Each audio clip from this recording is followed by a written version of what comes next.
지난 금요일 5월 21일이 무슨 날이었는지 아시는 분이 계십니까? 이날이 24절기 중에 하나로서 소위 식물이 잘 자라고 약한 더위가 시작된다는 소만인 것을 아는 사람은 혹 있을지 몰라도 또한 부부의 날이란 것을 기억이라도 하고 지난 사람은 아마 거의 없을 것입니다. 사실 저도 한 열흘 전에 우연히 교회 달력에서 이 부부의 날이란 것을 발견하고서 그런 날도 있었나 하고 의아해했습니다. 정말 별의별 날이 다 있는 미국에서도 이런 날은 없었던 것 같아서 한번 검색을 해보았더니 놀랍게도 이 부부의 날은 우리나라에서 시작되었습니다. 가정의 달인 5월에 두 사람이 하나가 된다는 의미로 2와 1을 합친 21일을 부부의 날로 정했는데, 이는 1995년에 경남 창원의 권재도 목사 부부가 부부관계의 소중함을 일깨워서 화목한 가정을 꾸려나가자는 취지로 시작했던 것을 2007년에 국회에서 국가공인법정 기념일로 제정했다고 합니다. 하지만 이 부부의 날의 실효성은 극히 미미할 것 같습니다. 미국에서는 남편이 만일 1년 중 3일, 아내의 생일, 결혼기념일, 그리고 발렌타인데이 중 단 하루라도 장미꽃을 선물해 주는 것을 잊어버리면 이혼에 합당한 사유가 된다는 농담이 있을 정도이니 실상 부부의 날이라는 것은 아예 필요가 없습니다. 그러나 우리나라에서는 아내의 생일조차 축하해 줄 줄 모르고 넘어가면서도 태연자 강 큰 남편들이 수두룩할 텐데 어떻게 부부의 날까지 기억을 하겠습니까? 그렇지만 어쨌든 저는 그 부부의 날이라는 것을 달력에서 본 순간 문득 올해 가정의 달에는 오랜만에 부부관계에 대한 설교를 한번 해야겠다는 생각이 들었습니다. 이 5월에 우리는 어린이 주일, 어버이 주일과 함께 세계 선교지의 영적 가족을 기억하는 선교 주일도 지켰습니다. 하지만 가족의 가장 기본적인 관계는 역시 부부에서 시작되지 않습니까? 그리고 실제로 성경은 신자와 부부의 관계에 대해서도 여러 차례 많은 교훈을 선포해주고 있습니다.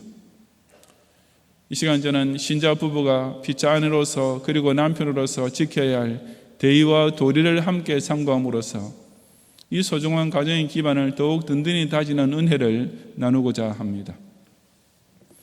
첫째, 아내가 꼭 보여줘야 할 가장 기본적인 자세는 남편에게 주 안에서 복종하는 것입니다. 우리 18절 말씀을 아내 성도들만 함께 봉독하겠습니다. 시작.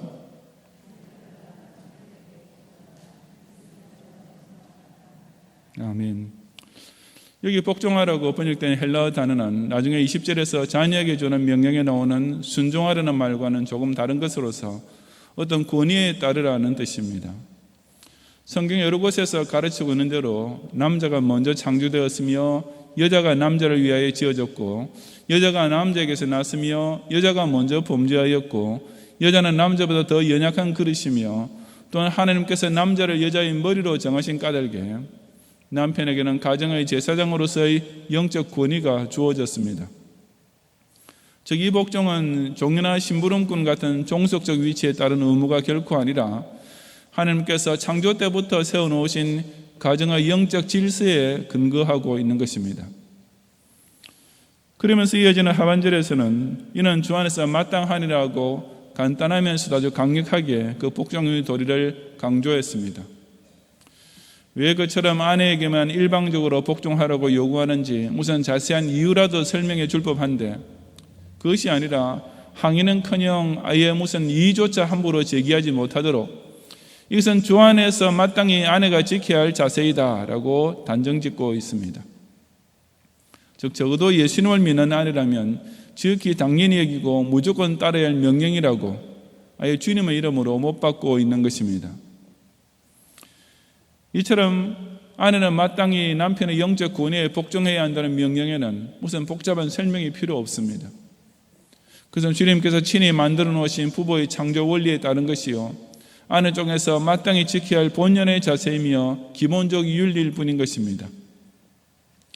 저는 남자이자 남편이기 때문에 사실상 여자가 아내로서 겪게 되는 어려움과 갈등이 어떤 것인지를 상세하게 이해하고 조언해 줄 능력은 없습니다.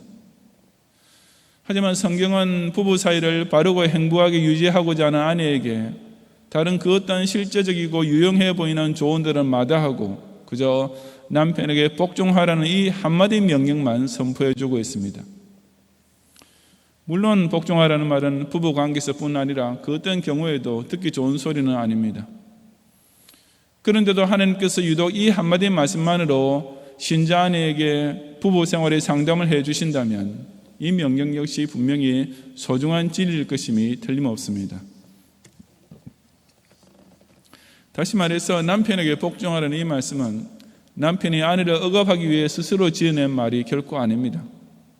만약 그랬다면 정말 누구라도 펄쩍 뛰고 나설 일이겠지만 이 명령은 어디까지나 하나님께서 친히 내리신 것입니다. 하나님께서 신자 안에 한 사람 한 사람을 향해 부부관계에 대해 카운슬링을 해주실 때 실로 상담료를 계산할 수도 없는 그 귀중한 상담을 딱 10초 동안 해주실 때 바로 이 한마디의 명령만으로 끝내고 계시는 것입니다. 그렇다면 신자 아내들은 이와 같은 하나님의 말씀을 정말 액면 그대로 잘 받아들여야 하지 않겠습니까?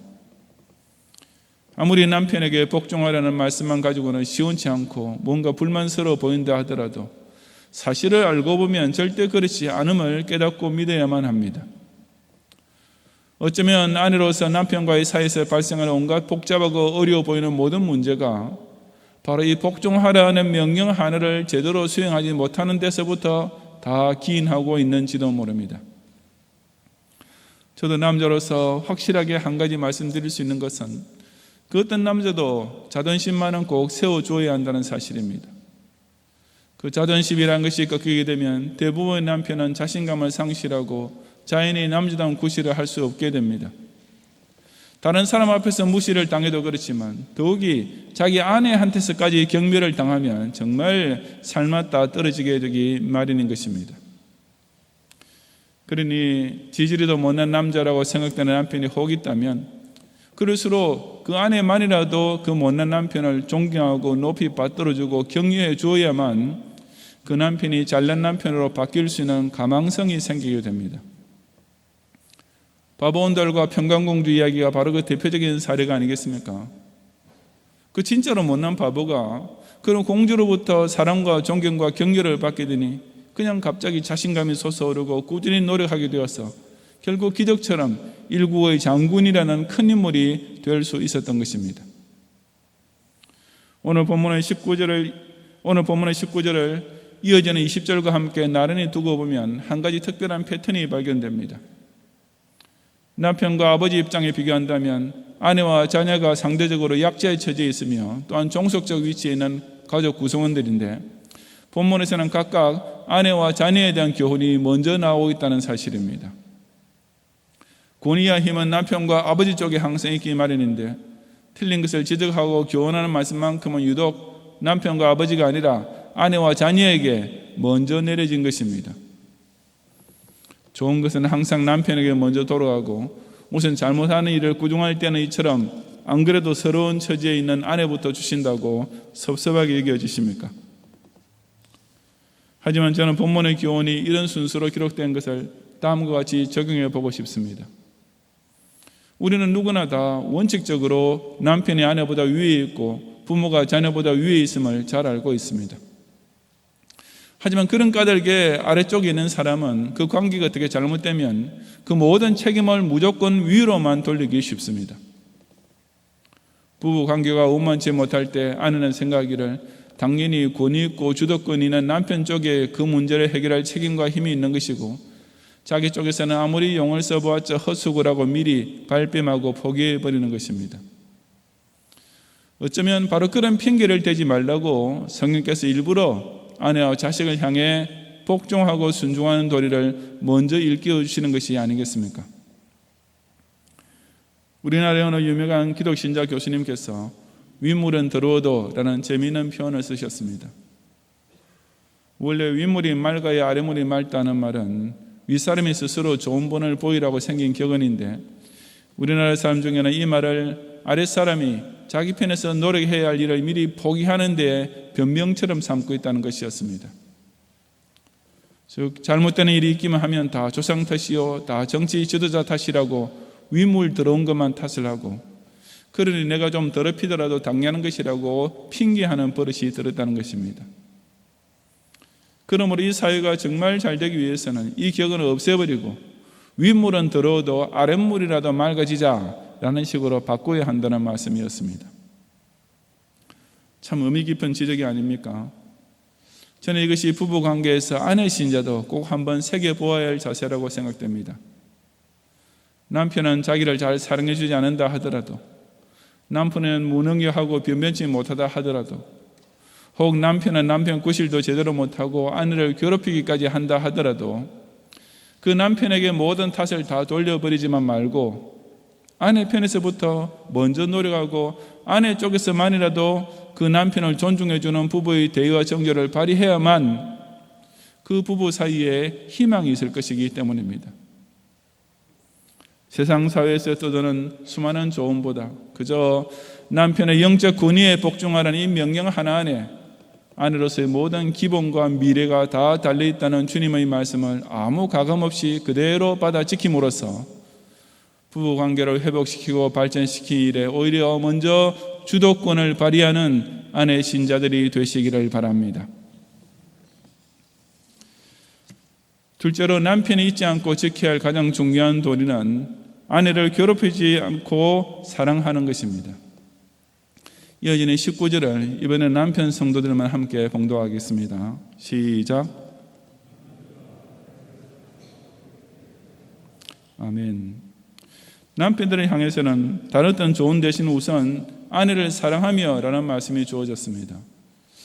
이 또한 가볍게 들으면 너무나 쉽고 당연한 말인 까닭에 어쩌면 조언 같아 보이지도 않는 말씀입니다. 아마 부부 문제로 카운슬링을 받으러 가서 겨우 이 한마디 조언을 듣고 그 비싼 상담료를 기꺼이 내리는 남편은 이 세상에 단 한 명도 없을 것입니다. 하지만 이 말씀은 세상의 흔한 조언과는 근본적으로 크게 다른 명령입니다. 왜냐하면 여기서 의미하는 사랑은 인간관계에서 흔히 말하는 사랑과는 질적으로 전혀 별개의 것이기 때문입니다. 에베소서 5장 25절에도 보면 같은 주제인 말씀을 가르치면서 이 사랑을 좀 더 정확하게 밝히기를, 남편들아 아내 사랑하기를 그리스도께서 교회를 사랑하시고 그 교회를 위하여 자신을 주심같이 하라고 했습니다. 사랑 중에서 그리스도께서 교회를 사랑하신 것과 비길 만한 진실하고도 강력한 사랑이 어디 있겠습니까? 그 그리스도의 사랑은 지극히 거룩하신 하나님께서 지극히 더러운 죄인을 사랑해 주신 사랑입니다. 그렇다면 남편은 아내에게 좀 못나고 부족한 점이 보일 때에도 사랑해야 한다는 뜻이 될 것입니다. 그 사랑은 우리가 주님을 사랑하기 전에 먼저 주신 사랑입니다. 따라서 남편이 베풀어야 할 사랑도 아내가 어떻게 자기에게 대접해 주는가에 상관없이 무조건 일단 먼저 베풀어 주고 보는 사랑이어야 할 것입니다. 그 사랑은 또한 자신을 주심같이, 즉 주님께서 당신의 목숨까지 버리시면서 주신 사랑이었습니다. 그렇다면 남편이 아내에게 베풀어야 할 사랑의 강도 역시 얼마 정도가 되어야 할지는 두말할 필요조차 없지 않겠습니까? 본문에서 남편들아 아내를 사랑하며 라고 할 때에는 신자된 남편이라면 적어도 우리 주님께서 당신의 몸된 교회를 위해 베푸신 사랑과 같은 최고 강도와 최고 수준으로 사랑하라는 결코 범상치 않은 명령인 것입니다. 신자 남편의 이런 사랑을 발휘하게 되면 그 부부는 늙어갈수록 오히려 신혼 때보다 더 재미있고 진한 사랑을 나눌 수 있게 됩니다. 그래서 잠언 5장 18절 하반절에 보면 내가 젊어서 취한 아내를 즐거워하라고, 즉 내가 젊을 때 결혼했던 아내를 나이가 들었어도 계속 사랑하고 아낄 줄 알아야 한다고 말씀한 것입니다.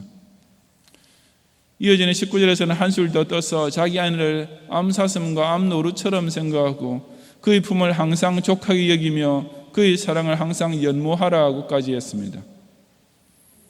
암사슴과 암노루는 수사슴으로 하여금 열정으로 몸이 따라오르게 만들고 그 사랑을 차지하는 짐승입니다. 남편은 아내로부터 그런 매력과 연정을 평생토록 느끼며 살 줄 알아야 하는 것입니다. 불신 남자들은 흔히 여자의 육체적인 매력에만 빠져서 결혼을 합니다. 그래서 청년의 불같은 열정이 식거나 아내의 젊은 시절의 매력이 사라지면 그때부터 벌써 위험해지기 시작합니다. 그러다 보니 아내는 온갖 성형수술로 자기 육체의 노화를 감춤으로써 남편의 눈에 계속 매력있게 보이려고 발버둥을 치는가 하면 그저 간단하게 이혼하고 돌아서서 피차 자기 눈에 매력 있게 보이는 새로운 짝을 다시 찾아 나서기도 합니다. 하지만 하나님께서 짝주이시고 예수님 안에서 사랑을 나누는 부부는 절대로 그렇지 않습니다. 이들은 나이가 들면 들수록 피차 상대방에 대해 새로운 매력이 더해가는 부부입니다. 정말 신앙 좋은 남편은 자기가 젊을 때 취했던 아내를 늙어서도 여전히 즐겁게 누릴 줄 알고, 아내에게서 젊음의 아름다움이 사라지기 시작할 때도 오히려 중년만 발휘하시는 매력을 볼 줄 알고, 또 작년과 내년에 이르러서도 여전히 자기 아내를 볼 때마다 그때 달라요 라는 새로운 매력을 찾을 수 있는 것입니다. 아내 쪽에서도 물론 그래야 하지만 특히 남편 쪽에서 아내의 손이 거칠어지고 피부에 주름살이 늘어가는 것을 볼 때마다 이 사람이 날 뒷바라지하고 자식 키우느라고 이렇게 되었구나라고 더 깊고도 진한 사랑을 느끼고 발휘할 줄 알아야 합니다. 그런 부부가 되어야만 나이가 들어가면 갈수록 점점 더 새로운 신혼처럼 깨가 쏟아지는 행복한 한 쌍이 될 수 있는 것입니다. 아까 아내에게는 복종하라는 한마디 말씀으로 상담을 끝내신 하나님이셨지만, 남편을 향해서는 아내를 사랑하라에 곧이어서 아내를 괴롭게 하지 말라는 두 번째 명령을 덧붙이셨습니다. 여기 괴롭게 하지 말라는 말씀은 하나님께서 남편에게 가장으로서 영적 권위를 주었다고 해서 그것을 악용하여 독재처럼 군림하지 말라는 뜻입니다. 남편의 권위란 오직 아내를 사랑으로 보호하고 부양하며 지도하는 것일 뿐 결코 그 이상도 이하도 아닌 것입니다. 이 말씀 역시 자녀 앞에서 아버지 된 자에게 주어진 21절 말씀과 연관지어 생각해 볼 필요가 있습니다. 거기 보면 아비들아 너희 자녀를 노엽게 하지 말지니 라고 했습니다. 아내를 괴롭히는 것이나 자녀를 노엽게 하는 것은 둘 다 상대편을 오펜드하는, 해롭게 하는, 즉 상대방을 직접적으로 해치고 상하게 만드는 행위입니다. 아내나 자녀에게 주신 교훈에는 남편과 아버지를 그런 식으로 해롭게 하지 말라는 말씀이 없습니다. 왜냐하면 아내와 자녀는 남편과 아버지 앞에서 약자이기 때문에 그렇게 하고 싶어도 할 수 있는 처지가 전혀 아니기 때문입니다. 물론 아내가 남편을 괴롭게 하는 경우도 분명히 있을 것입니다. 하지만 아내 때문에 남편이 받을 수 있는 괴로움의 정도와 질이란 것은 남편 때문에 아내가 괴로움을 당할 때의 경우와는 도저히 비교도 될 수 없는 것을 알아야 합니다. 남편이 나는 아내 때문에 한 맺힌 인생을 살아왔다라든지 아내가 내 가슴에 대못을 박아 놓았다고 말하는 것을 들은 적이 있습니까? 저는 한 번도 없습니다.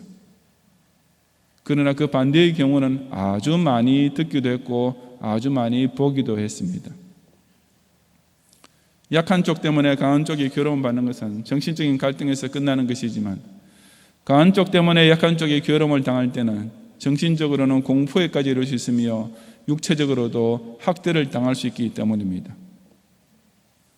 그래서 성경은 아내들은 남편을 괴롭게 하지 말라는 말씀은 한마디도 하지 않고 오직 남편에게만 아내를 괴롭게 하지 말라고 엄중히 경고하고 있는 것입니다. 저부터 시작해서 우리 남편 된 신자들은 바로 이 사실을 정말이지 새겨들어야 합니다.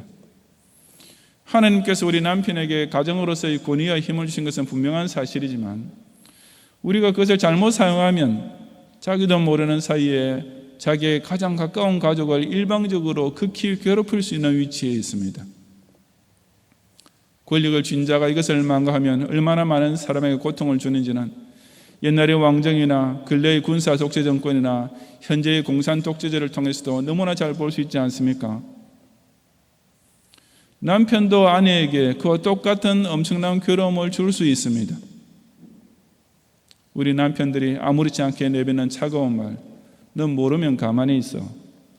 여러분, 이 말이 아내가 남편으로부터 듣기 싫어하는 말 제1번인 것 아십니까?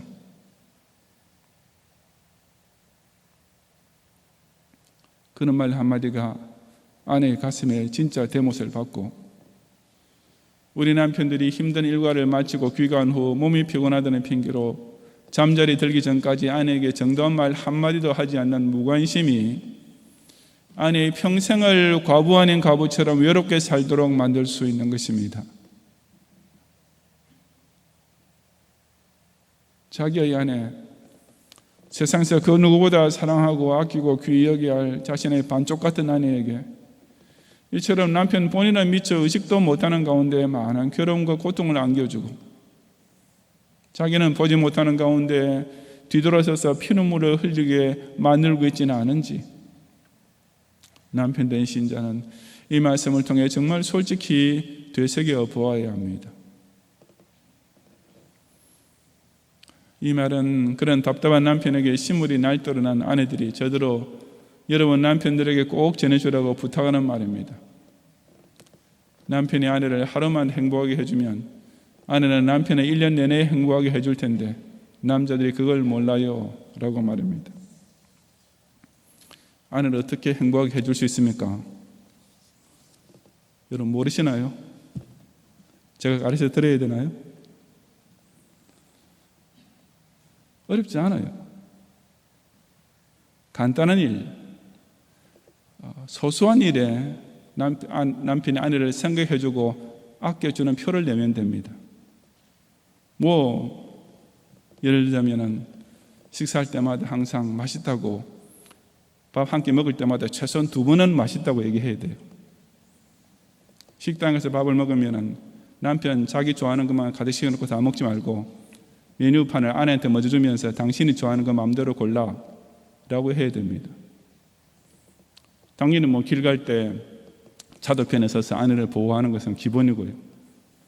비가 올 때 우산이 하나밖에 없으면 남편은 자기 어깨는 좀 젖더라도 자기 아내는 완전히 우산 밑에 들어갈 수 있도록 해주는 이런 소소한 것들 말입니다. 큰 이벤트 같은 거 필요 없습니다. 아내는 남편의 그런 아주 작은 사랑의 표시에도 엄청나게 큰 행복을 느끼게 되기 때문입니다. 아내를 혹 괴롭히지 않도록 늘 주의하고 아내를 향한 세심하고도 진실한 사랑을 지키고 또 표현함으로써 아내를 세상에서 가장 행복한 여인으로 만들어주고 자신 또한 세상에서 가장 존경받고 대접받는 남편들이 되시기를 바랍니다. 성도 여러분, 저희 경험상 부부관계를 주제로 설교를 하고 나면 미국에서나 우리나라에서나 남편 성도와 아내 성도 사이에 항상 극과 극의 반응이 나타납니다.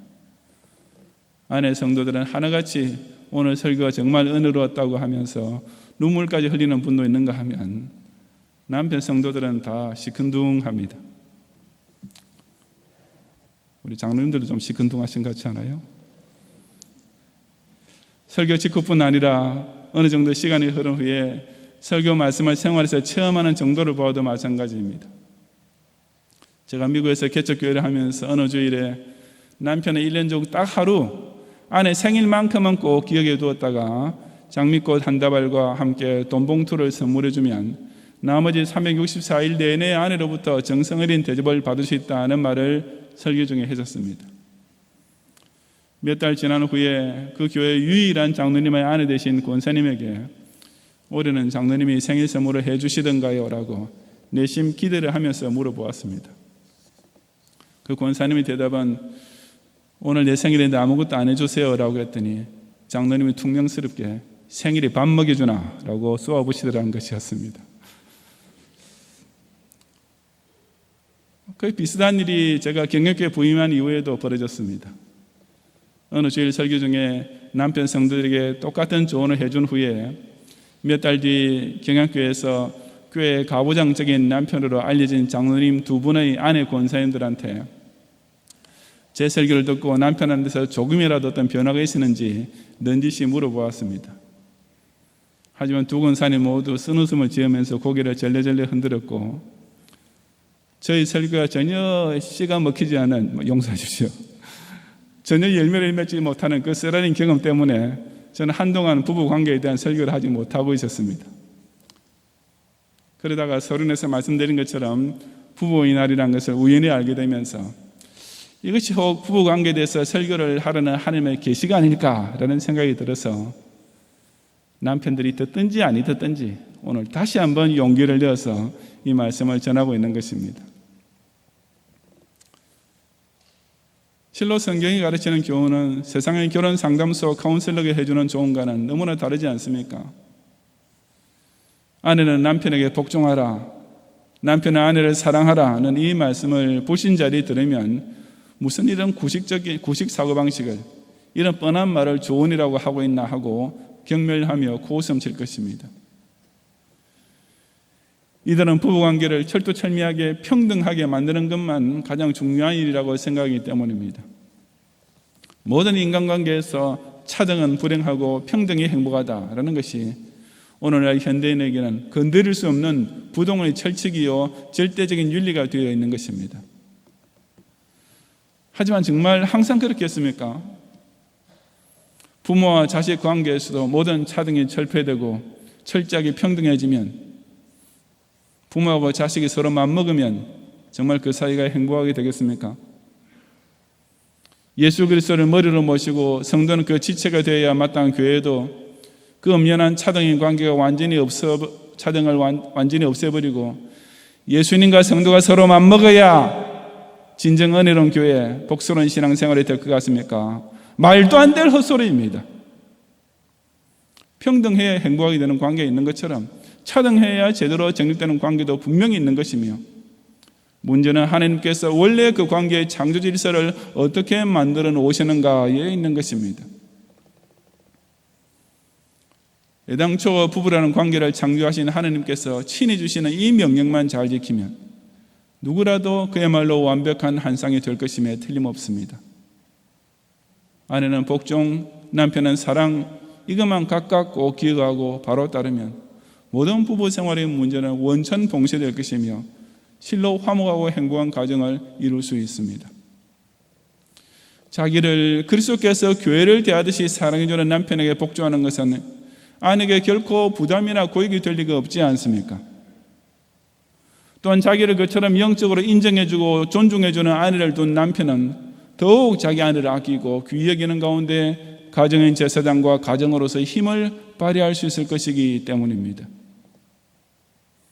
주 안에서 남편에게 복종하는 아내, 아내를 괴롭히지 않고 사랑하는 남편, 경향의 모든 부부가 피차 이 주님 명령을 기억하고 준행하는 배우자가 됨으로써 세상에서 가장 행복한 주 안의 남편과 아내가 되며 하나님 보시기에 더욱 아름다운 신앙의 부부가 되시기를 주님의 이름으로 축원합니다.